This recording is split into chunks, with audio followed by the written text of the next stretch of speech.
Right now on Weather Nation. More flooding rains and storms are on the way for the upper Midwest. When the rain will fall. Heat lingers for one more day across the Northeast.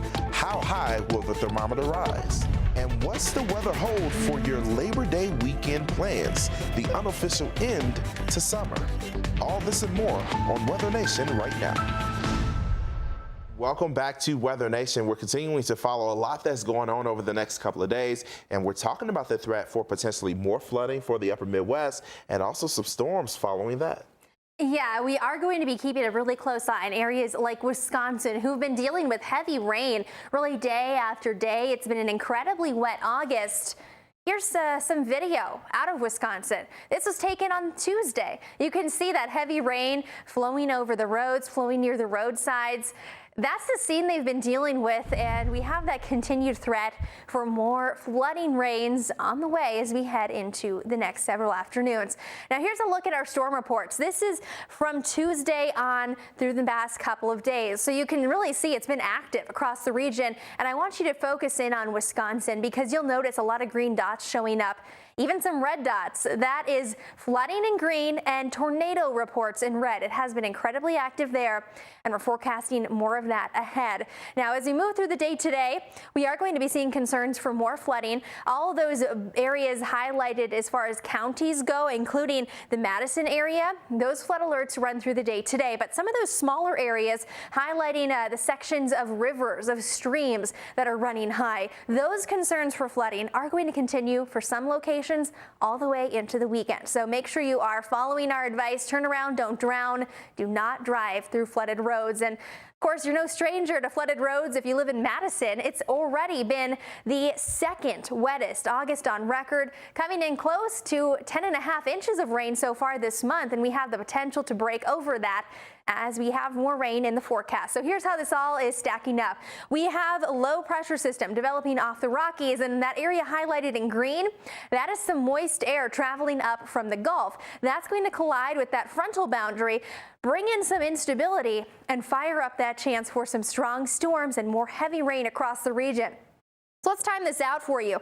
Out along that front, you'll notice that sliding into Minnesota for the day on Friday, we're going to see some storms fire up. And as that low pressure system collides with that cold front, we are looking to Friday night into early Saturday morning for that best target window for heavy rain out across Wisconsin and across the upper Midwest. Starting to wind down for Wisconsin by Saturday, but we're keeping storms, heavy rain even in the forecast through Sunday for parts of Michigan. And this is the area that's really going to be seeing that biggest threat for heavy rain on Friday.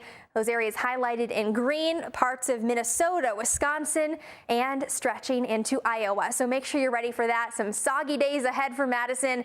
We're talking storms in the forecast Friday on through Monday. So enjoy that break from the rain today. Now we want to send you out to Omaha, Nebraska. We're talking about severe storms rolling in here. Marcus, you have the latest on that. Yeah, we're talking about a storm threat out there across parts of the upper Midwest and high plains over the next couple of days. And in particular, as we focus in on today, we have a marginal risk that stretches from southern Minnesota all the way into western parts of Missouri and even eastern parts of Kansas, and even a small area of Oklahoma dealing with that threat as well. And we're talking about isolated damaging wind, isolated large damaging hail, and even isolated tornadoes out there. But as we take a closer look at that severe weather outlook, it is in place anywhere from Minnesota down into parts of Oklahoma, and in particular across parts of Kansas, Oklahoma, and some parts of Missouri, and even northern parts of Arkansas. We're dealing with an isolated tornado threat. Outside of that, we have a wind damage threat, and we even have a hail damage threat or damaging hail threat across this region. Now let's track the forecast, because we'll be dealing with rain out there toward the late morning hours into the early afternoon hours, and we can see more of that activity fire up as we head throughout the late afternoon. And then as we slide north, we don't see a lot of development here just yet, but again, we have storm chances out there, and so it's something we have to keep our eyes on. Now, this is a look at what's happening across the middle of the country. As we look toward Virginia, we're talking about a marginal risk in place for this region, and damaging wind will be a great threat. But if you remember, about a month or so, we were also dealing with month or so ago, we were also dealing with some isolated tornadoes across that region. So just know active weather's in the forecast, damaging wind the main threat for today, with rain mixing in as well. Now, as always, you can watch us here, or you can find us on weathernationtv.com. We'll be back.